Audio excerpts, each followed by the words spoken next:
Hello, welcome back to the Back Post. There's been a lot of football recently. We've got a lot to talk about. Let's just get straight into it, shall we? How are we, boys? Yeah, man. I feel a bit warmed up now. Yeah, I've already done a video today. yeah, I feel riled up. We're rolling with it today, aren't we?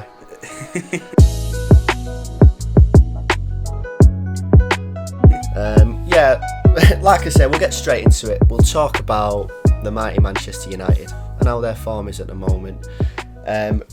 Briefly, we'll talk about what happened last time in the Champions League against Leipzig. I don't know if you guys watched it or not, but it was a great performance. I was always confident before it, to be fair. Really? It's been a long time since we had this conversation, didn't we? Because I told him he'd get a bit of a surprise. Now I look like an idiot. Oh, it's the first time that's ever happened. But like I said, it wasn't that long ago, but it's long enough for me to not remember what happened. I know it was 5-0. We played good football. We're going to talk about this more later because I've got some points to make, obviously, about the Arsenal game. But with the Champions League, they come at us. They try to break us down from the back to the front, and we took advantage of that and put 5 past them. We know how to counter attack, don't we? That's obvious with United. I don't have much to say about it. We played well. The attackers looked great. I don't know if you have out to say about it. Well, the issue was, and you did play well. I'm not going to take it away from you. You did. But the issue is, there was at no point where RB Leipzig, as good as a coach as Nagelsmann is, he's young, and he didn't have that eureka moment where he realised that it wasn't working, because he's one of those stubborn coaches. I play my way. This is how my players play. And on top of that, Upamecano, you said he was class in the first half, and he was, but the second half he had a nightmare. He was all over the shop. He didn't know what he was doing. And Leipzig aren't a bad team at all. They're a great team. They're top of the Bundesliga, but they just played in the perfect way that gets the best out of United.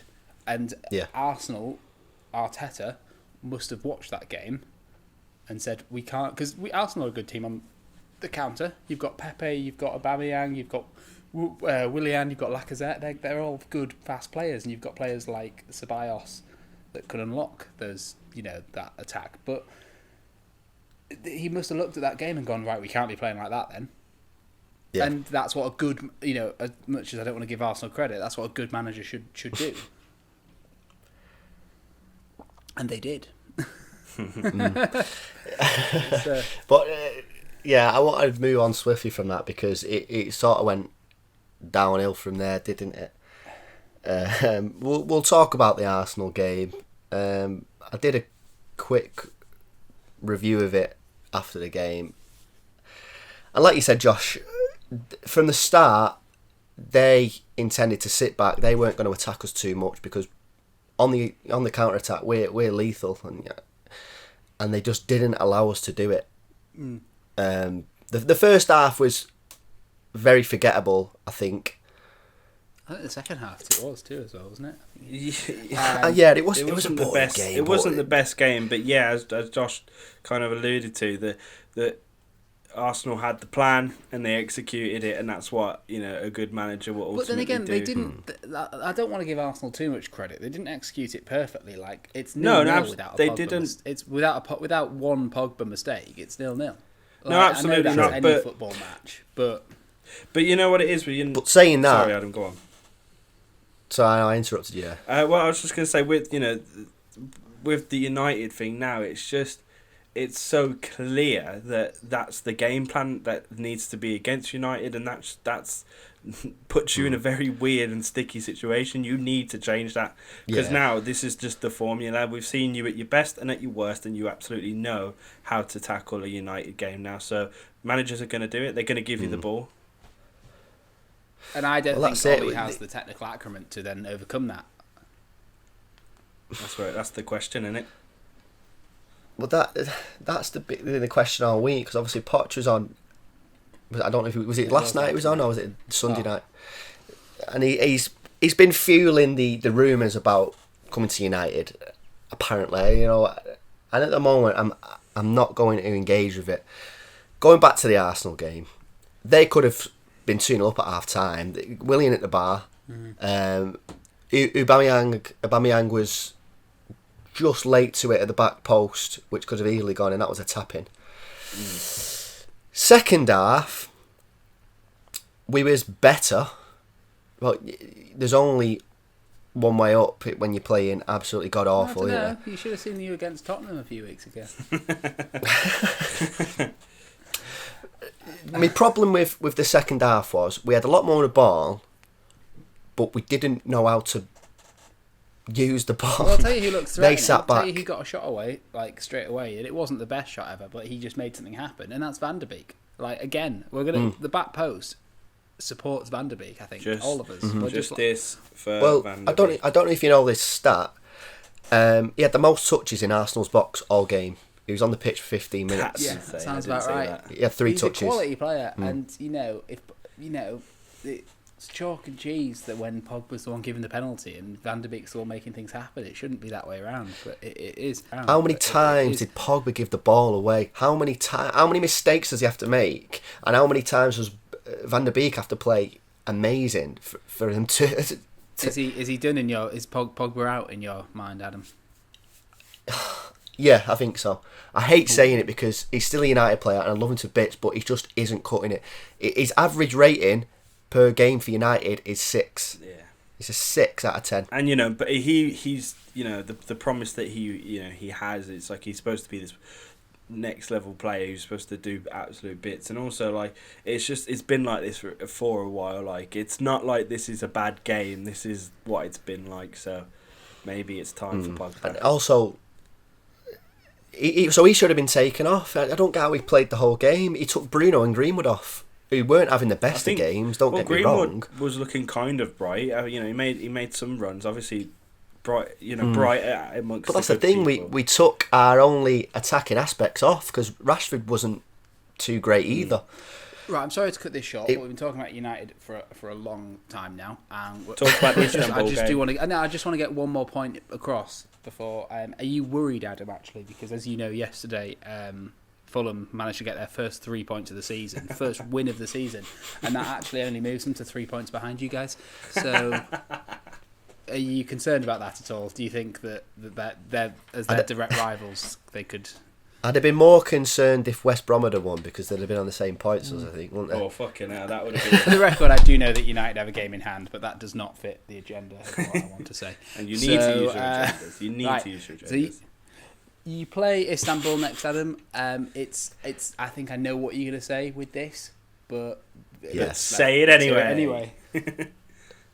We're gonna win the game. They're gonna try and get at us. They need some points, don't they? There's no point them coming into a game and sitting in. They need to come at us, and that means that we'll get on the counter and we'll score 3 and we'll win. And and we'll smash the Champions League. Interestingly, Champions League is a tournament for you right now that you're loving. You're in a good position in this group anyway. It's Leipzig and PSG that now have to catch up, so you're in a nice position regardless. Can we just quickly say that if I assume Istanbul does have a manager, so we've just discussed that if he's done any due diligence, he will come and sit in. Why would they come and attack you? Why would they come and attack you when they know that that's what's going to give them the win? I think, ironically and strangely and bizarrely, out of RB Leipzig, PSG and Istanbul, this might be the game you find most difficult because they're actually just going to go, fuck that. Have it, lads. And have the ball. You're going to go, oh no. We don't know how to do this. We don't know how to play against Turkish Burnley. Turkish Burnley. Right. Like you said, we spent a lot of time on United. Let's move on to Chelsea. Chelsea, Burnley. I also did a fan cam on this, so check that out. That's more of an immediate reaction. I'll quickly breeze through that game now, as it's important because as I've banged on about, and as everyone else is banging on about, but the 4-3-3 just had a lot of balance to it, and it not everyone's banging on about it. Me and Adam have not mentioned it once. I'm talking about everyone on Twitter, not you guys. You guys are irrelevant everyone to me. On Twitter. Boris Johnson has announced on Twitter in his thing, the 4-3-3 works. So no, yeah, the balance is the key word here. It looked really nice. It looked really good, and obviously you've got to say all this. After the game, I was very excited, but you have got to look at this the fact that this was against a struggling Burnley, so you kind of got to take it with a pinch of salt. But that being said, everything looked nice. The fullbacks getting forward and effectively without compromising the defence. The midfield three of Mount, Havertz and Kante looked beautiful. Kante just did what he does best. Mount played really well, one of his best games this season. Even Tammy Abraham was playing this weird, he wasn't playing as an out and out striker. He dropped back a lot, and then that allowed Werner and Ziyech. It's called a false nine, Jay. Yes, I know, but I didn't want to say it. Great, he played a false nine. Thanks, Josh. And but it allowed Werner and Ziyech to really flourish, and it was really beautiful, and it was really nice. It was really balanced, and it's something we've been missing, a lot of balance. 4 clean sheets in a row as well. I know Josh is eager to say something, but 4 clean sheets in a row. Mendy and Silva have played all 4 of those games. It's got to be to do with that. What you want to say, Josh? You know me really well. I think it's cute that you're getting so excited after beating Krasnodar and Burnley, and you think you found balance to your team. Did I not just say that though? Did I not just say we've got to look at it that it's Burnley? Yeah. No, but there's been a lot of pundits that are online saying that they really look like a Champions League team now, a top 4 team. They do. And they should do, because they've bought every attacker in the world. So if they didn't, it would be a disgrace. Of course, that's the ultimate caveat with this conversation. I even said it myself, but of course I'm going to get excited when the football. You're allowed to get excited. You're not around you. Apparently, you're an enthusiast. Josh doesn't let you get excited. You got to remember that. But no, so you're an enthusiastic boy. I am. Like it. You don't. I just sometimes want to be like, sit down, calm down. It's Krasnodar. Go to bed. No.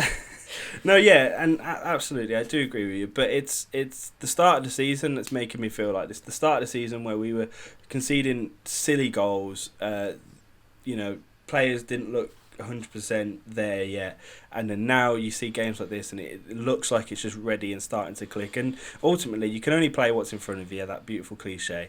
And also, this is good preparation for the bigger games. Get it right in these games, you can go forward and get it right in the bigger games.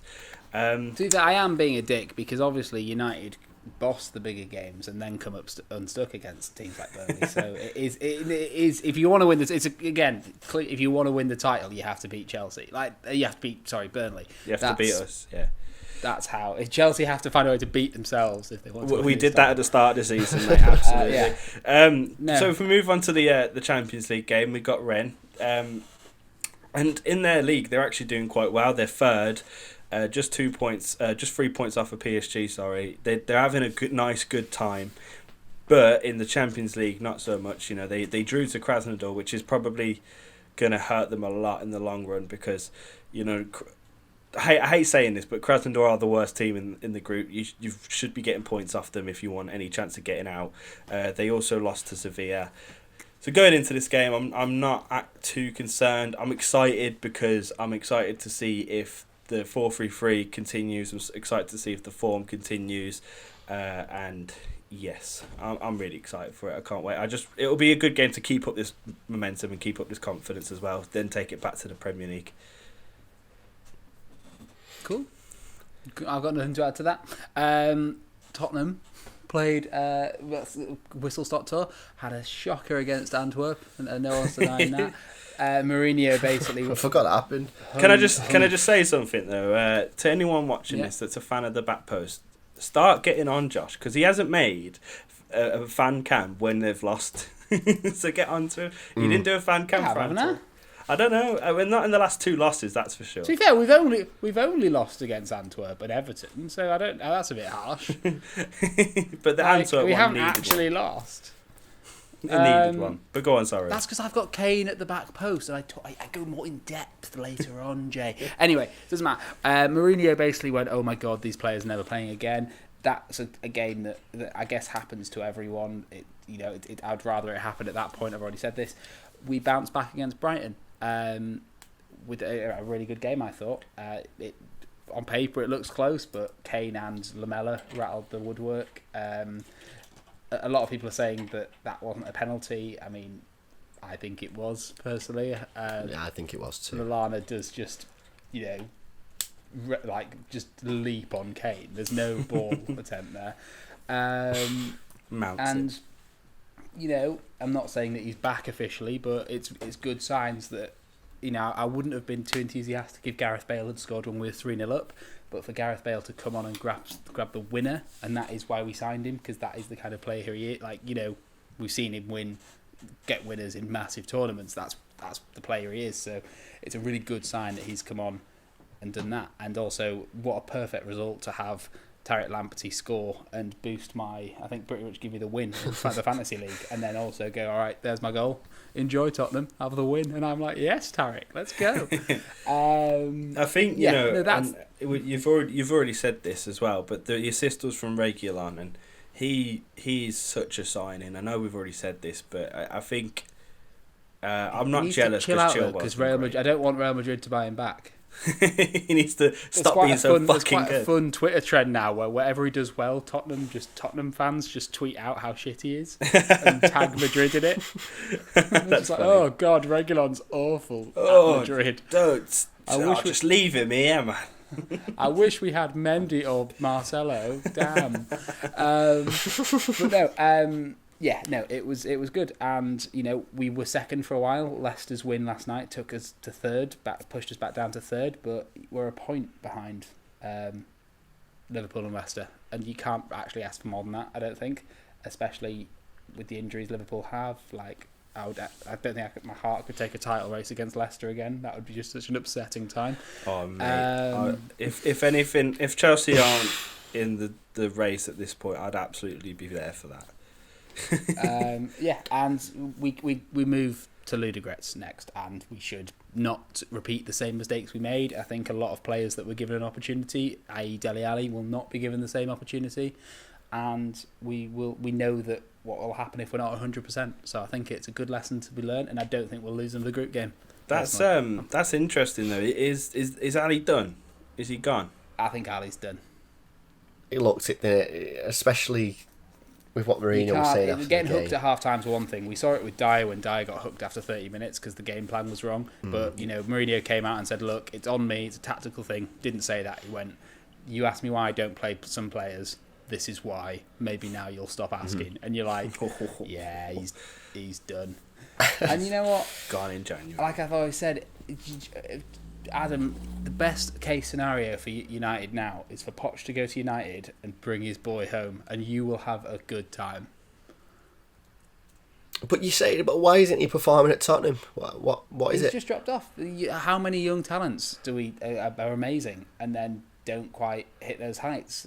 Well, it's like what makes you think he's going to come to United and because I'm saying resurrect I think himself? Pochettino, as we've seen, could get the best out of him. I'm just saying. I'm not saying it's factual, Adam. I'm just saying if it did work, it would be great. I'm prodding you. That's all. Obviously, Ali's best performances have come under Pochettino, and Pochettino compared him to Ronaldinho last night on Monday Night Football. So it's a little like James with Ancelotti. Like he gets the best out of him. Maybe. It might not work, but I think that would be a move that would suit everyone that's not Tottenham. We absolutely need Ollie to keep smashing the Champions League so he keeps his job. Yes. We don't. And remains 15th, and no one, everyone forgets that he's 15th in the Premier League. I think he'll keep his job until the end of the season. That's my opinion. And then at the end of the season, we'll get Poch in. That is what's going to happen. No, it's not, Adam. No, it's not. If you do not get out of the bottom half of the table before the new year, you have to get a new manager. You're Manchester United. This isn't like, Chelsea had a bit of a bad season. Liverpool have been 7th for a while. Man United cannot be in the bottom half of the table come Christmas. I'm not saying they will, but if they are, you cannot keep the same manager. I just sigh, you bitch. This is where you talk. I don't know what to say because I'm behind Ollie. I'm behind him all the way. It's just we can't beat these small teams, and it's so frustrating. And I don't know if there's a solution to it. Yeah, there is. We'll discuss it. It's getting rid of Ollie. He got relegated with it can't Cardiff. be, it can't he won be. the title with Mould. He shouldn't be anywhere near your club. I think the first option is dropping the players that aren't performing. Pogba needs to be dropped. Cavani needs to be coming in. Van der Beek needs to be starting every week. That's the start of the process. Also, sorry, we didn't mention this earlier on, but Luke Shaw, why the fuck is he playing? Why isn't Tellez playing? Tellez has COVID. Oh, does he? Yeah, sorry, my bad. He's back now. Tellez is back now. My bad. Absolutely. Pipe down, Jay. No, but like... But once he comes in, if he comes in, if we start playing Van der Beek, if we start playing Cavani needs to start games if he wants to score goals for me. He has come on a lot deadly. He's got 20 goals in him if he finds his feet. That's the first solution. If by January, right? Sorry, this is my fault. We're talking about United again. We've came back to United, man. So let's quickly talk about really quick fire. What do we think's happening between Inter Milan and Real Madrid, or Real Madrid Inter Milan, I should say? The draw. You know what? It's a madness because that's such a massive game. But both teams are like a little bit flappy at the minute. I want Inter Milan to win personally, but that's a personal thing. Maybe we'll just see the same. Maybe we'll just see the same Madrid thing again, and Inter will storm ahead, and then Madrid will finally remember that they're playing football and come back. So, yes, football. Good. I think a 2-2 or 3-3 is about right, probably for that. But you know what's mad about that game? That's the third and fourth in this group with Shakhtar and Gladbach being. Yeah, at the moment, Shakhtar and Mönchengladbach the Europa are going League. through. This is a big game for that Europa League spot. Well, absolutely. Imagine Real Madrid drop into the Europa League. That'd be kind of mad. Screw him. Tottenham would do him. If we played tomorrow. No. I'm not saying Tottenham are mint. Real Madrid are shit. We'd do Madrid tomorrow. If Shakhtar... Yeah, I'd be terrified. Shakhtar would be all over us, but Real Madrid, let's have it. And finally, Atalanta, Liverpool, which I think is going to be an upset. And I don't think it's going to be an upset because people still do not realise what a good team Atalanta. They're a class team. I love watching them. I've been watching them recently just because of last season's performance. They are a lovely team to watch. And to be fair, Liverpool were very lucky against Ajax. Very, very lucky. And so they're lucky to be where they're at in their table at the minute. I think Atalanta will do that. And Atalanta score goals. And if you're a team that scores goals and you're going up against a Liverpool side without Van Dijk and Fabinho, that's a time. Absolutely. All right, we've been waffling a lot, lads. And then... we'll see whether or not what sort of content we push next week, because I don't see how this international break can go ahead, but something tells me it will with current lockdown. But it's internationals after this, so who knows? Oh god, I forgot about the internationals. We'll have to think of some content. If there's anything you guys would like to see content wise, we want to be talking about some other kind of things, bigger picture stuff, not just game. Let us know if you've made it to this point in the video. And if you have made it to this point in the video, thank you all. Absolutely thank you, because you're the real ones. Make sure you've already liked. And also check out our Twitch, by the way. We're streaming a little bit more now, so check that out. A little bit more. Thank you. We're waffling now, so tell your dads, all your dads. If you have more than one dad, mint, you're the people we're targeting. Absolutely. Tell definitely. all of them. And see you later. Bye.